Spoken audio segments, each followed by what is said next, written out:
मैं मोहम्मद असलम।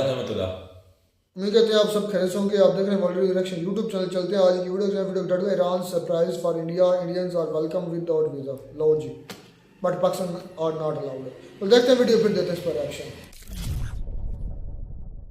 नमस्कार and I welcome you all to world affairs. मैं हूं प्रशांत धवन। नाउ ऑनेस्टली मुझे उम्मीद थी नहीं कि ये दिन देखने को मिलेगा। ईरान जो एक पाकिस्तान का आप कह सकते हैं फ्रेंडली कंट्री है, दोनों कंट्रीज की बॉर्डर है साथ में, मगर तब भी ईरान ये कहेगा कि इंडियंस के लिए हम डिक्लेयर करते हैं वीज़ा फ्री एंट्री, मतलब कि इंडियंस अब ईरान में आ सकते हैं बिना किसी वीज़ा के। ये ऑफ कोर्स ये लोग कर रहे हैं ताकि ज़्यादा इंडियन टूरिस्ट ईरान में आ सके। Where at the same time Iran ने यह सुविधा पाकिस्तान को प्रोवाइड नहीं करी है। पाकिस्तानी को आज भी लाइन में लगना होगा, वीज़ा के लिए अप्लाई करना होगा, तभी ईरान में ये एंट्री कर पाएंगे। It is quite surprising. और इंडियन पर्सपेक्टिव से आप अगर देखो तो लगातार भारत का पासपोर्ट मजबूत हो रहा है। ये 5वां देश है रिसेंट टाइम्स में, मोस्ट रिसेंटली अगर मैं बात करूं, जिसने ये कहा है कि इंडियन सीधा एंट्री कर सकते हैं बिना किसी वीज़ा के। इससे पहले आप अगर देखो तो मलेशिया, श्रीलंका, थाईलैंड और वियतनाम, ये सभी एशियन कंट्रीज इंडियंस को कह चुके हैं कि आप वीज़ा फ्री हमारे देश में आ सकते हैं। ईरान अब 5वां देश बन चुका है। रशिया के साथ देखिए अभी बातचीत चल रही है। मेरा मानना यह है कि फ्यूचर में पॉसिबिलिटी है कि अगर इंडिया और रशिया के बीच में समझौते हो जाते हैं, बातचीत हो जाती है, तो बिल्कुल मेरे हिसाब से इंडियंस रशिया जा पाएंगे बिना वीज़ा के। इसमें टाइम लगेगा बट डेफिनेटली इस पर बातचीत चल रही है। और सिंस रशिया के रिलेशंस बाकी वेस्टर्न कंट्रीज के साथ बहुत ज़्यादा ख़राब हैं, वहाँ से जो ट्रैवलर्स हैं रशिया में नहीं आ पा रहे, तो कहीं ना कहीं से इनको टूरिज्म चाहिए होगा। और मुझे लग रहा है कि इंडिया से इवेंचुअली ये लोग टूरिज्म अलाउ करेंगे और लगातार बहुत सारे देश एक के बाद एक इंडियन पासपोर्ट को देखकर कहेंगे कि हाँ ठीक है, आप हमारे कंट्री में बिना किसी वीज़ा के एंट्री कर सकते हैं। नहीं तो वीज़ा के लिए देखिए काफ़ी बार लाइनों में लगना पड़ता है। अगर ई वीज़ा की फैसिलिटी नहीं है, अगर मान लो ई वीज़ा की फैसिलिटी है, इलेक्ट्रॉनिक वीज़ा की फैसिलिटी, तब तो चलो आप ऑनलाइन गए, अपना फॉर्म वगैरह भर लिया, परमिशन आपको मिल गई कंट्री में जाने की, तो आप जा पाओगे। मगर काफ़ी बार लोगों को एम्बेसियों में जाना पड़ता है, लाइनों में लगना पड़ता है, इंटरव्यू देना पड़ता है, बताना पड़ता है उस कंट्री के ऑफिशियल्स को कि हम आपके कंट्री में क्यों जाना चाहते हैं। तो देखिए वीज़ा का सिंपली मतलब ये होता है एक परमिट कि आप इस कंट्री में एंट्री कर सकते हैं। तो ईरान तो ये कह रहा है इंडिया को कि इस परमिट की जरूरत नहीं है, सीधा हमारे देश में यू आर वेलकम। और अगर यहाँ पे आपका क्वेश्चन ये है कि wait this doesn't make sense, Pakistan और ईरान की एक प्रॉपर लैंड बॉर्डर है, तब भी ईरान पाकिस्तान के लोगों को वीज़ा फ्री एक्सेस क्यों नहीं देगा? वेल इसके कई रीज़न है। पहली बात तो ये है, ना सिर्फ ईरान, कोई भी कंट्री पाकिस्तान के सिटीजन्स का इतना भरोसा करता नहीं है इन्हें वीज़ा फ्री एंट्री देने के लिए, क्योंकि जब आप वीज़ा फ्री एंट्री देते हो ना, तो आप कहीं ना कहीं भरोसा दिखा रहे हो उस कंट्री की गवर्नमेंट पे कि हम भरोसा करते हैं कि जिस आदमी को आपने पासपोर्ट दिया होगा जांच पड़ताल करके दिया होगा, और ऐसा नहीं है कि वो आदमी हमारे यहाँ आके उधम मचा देगा। आप अगर हेनली पासपोर्ट इंडेक्स देखोगे ना, तो दुनिया में जो 4 सबसे ज़्यादा खराब पासपोर्ट्स हैं, जिनको देखकर सीधा काफ़ी बार किसी फॉरेन कंट्री में आपको एंट्री करने में काफ़ी दिक्कत आती है ना, उन 4 पासपोर्ट्स में पाकिस्तानी पासपोर्ट आपको दिख जाएगा। यहाँ पे आप देख पाएंगे ये worst passports in the world according to the Henley passport index 2023। Last में ऑफ कोर्स अफगानिस्तान है, फिर सीरिया आपको मिलेगा फॉर ऑब्वियस रीजंस, वहाँ पे रिसेंटली आईएसआईएस का काफ़ी इशू था, इराक में भी सेम केस है, फिर सीधा पाकिस्तान है। अजीब बात देखिए, यमन, यमन जहां पे हूती रिबेल्स का इशू है, एक बहुत ही बड़ा पार्ट है यमन का जो इनकी गवर्नमेंट के कंट्रोल में भी नहीं है। वहां पे हूती रिबेल्स हैं जो काफी बार इजराइल की शिप को अटैक कर देते हैं। अभी रिसेंटली इंडिया की एक शिप है, ऑलमोस्ट उसको हिट कर ही दिया था। ऐसा देश यमन भी पाकिस्तान के आपको ऊपर मिलेगा। सोमालिया एक ऐसा कंट्री जो पायरेट्स के लिए मशहूर है, यहाँ पे बहुत सारे गैंग्स हैं जो काफ़ी बार हाईजैक कर लेते हैं शिप्स को, ये भी ऊपर आपको मिलेगा पाकिस्तान के।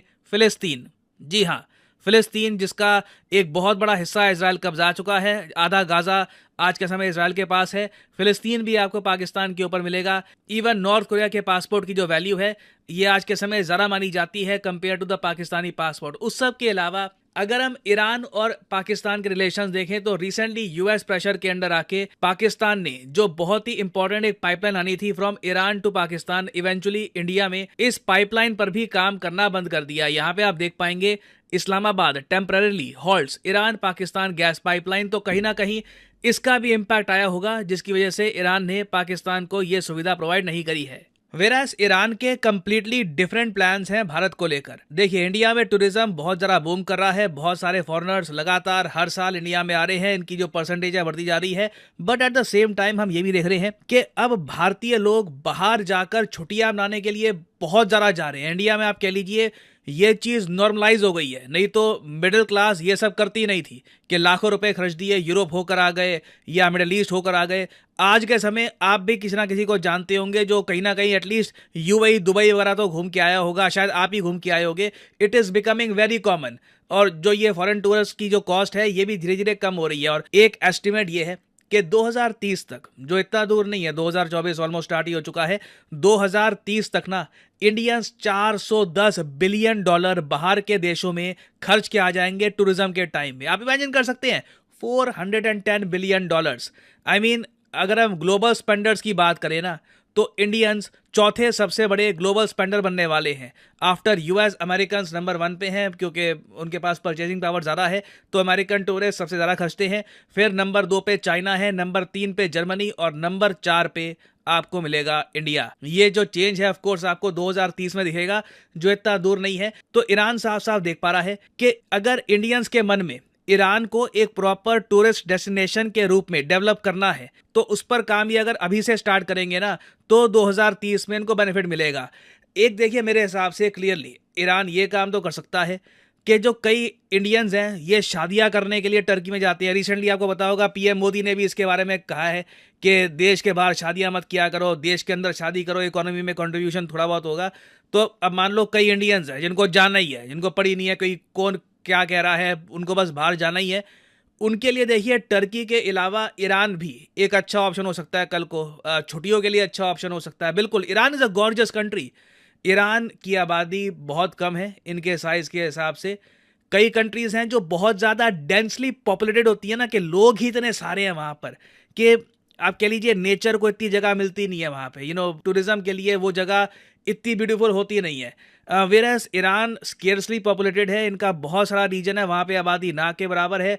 आई am sure a lot of Indians would love to go there and explore this beautiful country. और इसी की तैयारी ईरान यहाँ पे कर रहा है, वीजा फ्री एंट्री देकर टू द टूरिस्ट। और इससे पहले, आज से कुछ साल पहले, ईरान ने ये एक एक्सपेरिमेंट भी करके देखा था कि अगर ये वीजा की रिक्वायरमेंट हटा देते हैं तो क्या ज्यादा टूरिस्ट आते हैं। तो देखा गया कि हाँ बिल्कुल ज़्यादा टूरिस्ट बिल्कुल आते हैं। फॉर एग्जांपल यहाँ पे आप देख पाएंगे ईरान ने Azerbaijan, Turkey, Armenia, Lebanon, Syria, Oman, इन सब कंट्रीज़ के जो सिटीजन्स हैं इनको कहा कि आप बिल्कुल आइए हमारे देश में, वीज़ा की रिक्वायरमेंट नहीं है। इसकी वजह से जो ओवरऑल टूरिज्म में ग्रोथ थी ईरान के, ये 48.5% देखी गई थी। तो अब इन्होंने टोटल 33 कंट्रीज़ को कह दिया है कि बिल्कुल आप ईरान में आइए, यू आर वेलकम। अब ऑब्वियसली इसमें यूनाइटेड स्टेट्स ऑफ अमेरिका नहीं होगा क्योंकि उनके रिलेशंस ईरान के साथ बहुत ज़्यादा ख़राब है। जर्मनी भी नहीं होगा, उसके अलावा कई यूरोपियन कंट्रीज़ नहीं होंगे। तो जो आप कह लीजिए ग्लोबल मेजर टूरिज्म में स्पेंडर कंट्रीज़ हैं वो ईरान में नहीं आ रहे, तो कहीं ना कहीं इनको डाइवर्सिफिकेशन करनी होगी। और इसलिए ब्राज़ील समेत इंडिया, वेरियस कंट्रीज़ के सिटीजन्स को ये चाहते हैं कि वीज़ा फ्री एक्सेस देकर अपने कंट्री में इन्वाइट करें। नाउ क्या ईरान इसमें सक्सेसफुल होगा या नहीं होगा, ये सब डिपेंड करता है ईरान के लोगों पर। मेरा पर्सनली मानना यही है, टूरिज्म एक ऐसा सेक्टर है जो उस कंट्री के लोग लोकल लेवल पर ड्राइव करते हैं। उस पर सरकार मैक्सिमम यही कर सकती है, वीज़ा हटा दिया या कुछ और कर दिया, बट इन दी एंड उस कंट्री के लोग अगर सभ्य हैं, वेलकमिंग है, फॉरेनर्स को हेल्प करना जानते हैं, उनका गलत फ़ायदा नहीं उठाते, तो बिल्कुल फॉरेनर्स अपने आप आएंगे, उस कंट्री की गुडविल अपने आप बनेगी। ठीक है, आप कह लीजिए वर्ड ऑफ माउथ से बात फैलती है कि बड़ी अच्छी जगह है, हम घूम के आए थे, आप भी घूम के आइए, लोग फिर इवेंचुअली जाते हैं। तो it will be very interesting to see कि ईरान इसमें सक्सेसफुल होता है या नहीं। और फाइनली यहाँ पे मैं आपसे एक क्वेश्चन पूछूंगा, ये टॉपिक रिसेंटली काफ़ी न्यूज़ में था। मिस्र सैट-2 लॉन्च कर दी गई है। आपको बताना है कि ये जो सैटेलाइट है ये जॉइंटली किन 2 कंट्रीज़ ने लॉन्च करी है। ये है यहाँ पे आपकी options, China Egypt, Russia Brazil, Egypt India या फिर जापान साउथ कोरिया। लिखेगा इसके बारे में कमेंट सेक्शन में। मैं जानना चाहूँगा कि कितने लोगों को पता है मिस्र सैट-2 के लॉन्च के बारे में। Answer this in the comment section below. जो लोग सही आंसर करेंगे, कोशिश करूंगा कि उनकी कमेंट को मैं हार्ट दे दूं ताकि दोस्तों वीडियो होगी खत्म। वाह मोदी वाह, ये सारे कमाल हैं मोदी जी के ये कमाल हैं सारे मोदी जी के। बिल्कुल भाई। 5वां कंट्री है जो बगैर वीज़े के, आई थिंक इससे भी ज़्यादा लिस्ट लंबी होगी, मलेशिया, थाईलैंड, मेरे पास मैंने नाम लिखे भूल जाते हैं भाई। मलेशिया, थाईलैंड, वियतनाम, और- श्रीलंका, अब हाँ। 5वां ईरान भी बन गया। मतलब वीजे की भी जरूरत नहीं है, सब टिकट के पैसे भरे, वीजे की जरूरत नहीं है, आ हो जाओ। गया कि अपनी कंट्री में सिर्फ एक सिटी हाँ। सिटी जाना, टिकट करवाई हो, चले टिकट गए। करवाइए। हमने इधर से जाना है, कराची जाना है, जी। तो क्या करते हैं, टिकट टिकट करवाते हैं, जहाज की टिकट करवाते हैं, या ट्रेन में भी टिकट ही होती है। बिल्कुल। तो इसका मतलब यह है कि इंडिया का दूसरा घर ईरान है, इंडिया का दूसरा घर श्रीलंका, इंडिया का दूसरा घर वियतनाम है, इंडिया का दूसरा घर भूटान, नेपाल है। बिल्कुल। अच्छा, नहीं भूटान में भी हाँ, उधर उधर भी बॉर्डर तो है ही नहीं नेपाल इंडिया में। अच्छा, बट नहीं है। नहीं, वो आ जा सकते हैं भाई, उधर टेंशन नहीं है इधर। कमाल है। और हम ये उनके तल्लुकात की बुनियाद अच्छा, पर है। पाकिस्तान को देख ले, नीचे से चौथे नंबर पे ओए है। खराब है, इतना खराब है। अफगानिस्तान, ईरान, ईरान नहीं, Syria. Syria, sorry, Afghanistan, Syria, Iraq और चौथे नंबर पाकिस्तान। तो सबसे मतलब यमन हमसे बेहतर है, मतलब डिजिबुटी हमसे बेहतर है। कितने अफ्रीका के कंट्रीज हैं जो मैं कहता हूँ बहुत ही पॉवर्टी की लाइन में, मतलब पॉवर्टी में जिंदगी गुजार रहे हैं। यमन देख लें, यमन में होती इतने गैंग है। हूती रेबल्स हैं, मतलब फलस्तीन में देखें, फलस्तीन के अंदर हमास है, वो हमसे बेहतर है। यार यानी कि मुझे लगता है कि हम सबसे नीचे जाके पहला नंबर नीचे से लेंगे। हाँ, टॉप करेंगे नीचे, टॉप नीचे से टॉप करेंगे। ये भी अभी हमें और शर्मिंदगी हो, कोशिश जारी है, मुझे लगता है अभी। मुझे अभी भी शर्मिंदगी हो रही है कि हम चौथे नंबर क्यों, हमने टॉप करना था नीचे से, नीचे से टॉप करना था। वाकई में अफगानिस्तान हमारी जगह ले गया है। कोई नहीं, जिस तरह हमारी सिचुएशन चल रही ना, मुझे लगता है कि हम आने वाले चंद दिनों में ना, सालों में नीचे से टॉप जरूर करेंगे। टॉप नहीं, हम लिस्ट से निकल जाएंगे। हमारी को अलग नई लिस्ट बनेगी। जो हमारी कंडीशन चल रही है, पूरा वर्ल्ड दुनिया हमें थो लानत भेज तो रही भाई है। हमारी करतूतों की वजह से बिल्कुल हमारी अपनी करतूत। आप जाते हैं सऊदी अरब में जाकर कच्ची गरीब बेचना शुरू कर देते दुबई में कच्ची गली वहां पे देना यार। शुरू कर देते हैं, और वहां पे औरतें जाके निकाब करके ना, बुर्का वगैरह, तो वहां पे भीख मांगती है यार। यार क्या अजीब हो गया भाई। देखिए, वो हमारे हर मुल्क चाहता है कि उसका माहौल जो है ना, उसके मुल्क का बिल्कुल ठीक हो, वहाँ के कानून कायदे को फॉलो किया जाए। लेकिन ये जाते हैं वहाँ पे गांधी मारते हैं, तो भाई उन्होंने बैन ही करना है, और क्या करना है। यार ये क्यों है हमारी तरबियत जो ऐसी हुई सऊदिया है। में देख लें कि आप पाकिस्तानियों को कई को उन्होंने उनका सर कलम किया है ड्रग की वजह से, तो बात फिर भी नहीं वो आ रहा है। 62 हमारे ना एक पड़ोस में, मतलब कि हमारा जो नेबर है हमारे घर के साथ, वो बता रहा था वो सऊदी अरेबिया में रह कर रहा तकरीबन 5-6 साल, और जो है ना अब तो मर चुका है। वो अपनी कहानी बता रहा था। मर चुका है? हाँ, वो मर चुका है। वो आज मजहर की बात कर रहा हूँ। अच्छा, मैं समझा। अच्छा, वो बता रहा था कि वो मतलब कह रहे हैं ये शराब है ना, ये पीता था उसको। तो वो कह रहा था कि हम एक दिन ना काम से वापस आ रहे थे, और हमें एक मेरा दोस्त था, उसके पास एक बोतल थी शराब की, कहीं उसने कहीं से ली थी, और पुलिस को पता चल गया। और हम जहाँ जिस रास्ते से पैदल जा रहे थे, वहां पर जो है ना पार्किंग थी गाड़ियों की। जब उसने देखा कि पुलिस वाला मेरे मेरे नजदीक है, उसने जल्दी से वो बोतल फेंकी, गाड़ियों के नीचे चली गई। और वो कहता है कि हम ना, उन्होंने हमारी जो चेकिंग की और हमें छोड़ दिया कि इनके पास कुछ नहीं है। जब वो कहता है कि हम अपने क्वार्टर पर जो गए और वहां पर पी रहे थे, ऊपर से उन्होंने आकर फिर हमें पकड़ा, और जो दोस्त था उसको पकड़ लिया, मुझे छोड़ दिया, और वो कहा कि उसको सीधा रिजेक्ट किया और पाकिस्तान भेज दिया। ये हमारे हालात हैं कि देखिए वाकई वो ड्रग्स में कितना इसी वजह से तुम्हारा वीजा ये है। भाई, अच्छा, मैं मानता हूँ इस बात को कि हम खुद दिले मैं सबसे शौक मुझे पता किस चीज़ का हुआ, होती रेबल्स, हमास के जो मिलिटेंट्स, उसके बाद और जो हाल या अहवाल है ना अफ्रीका के कंट्रीज के, मैं कहता हूँ कि अल्लाह ही माफ करे, पता फिर उनसे भी हम बुरे हैं। असल में पता है क्या सोचने वाली है, जैसी बात असल में तो पता है। है क्या, वहाँ अच्छा, पे हाँ। रूसी बागी जो है ना, चले वो तो लड़ाई करते हैं, उसके बाद आप देख लें कि अफ्रीका के ममालिक वो गरीब है।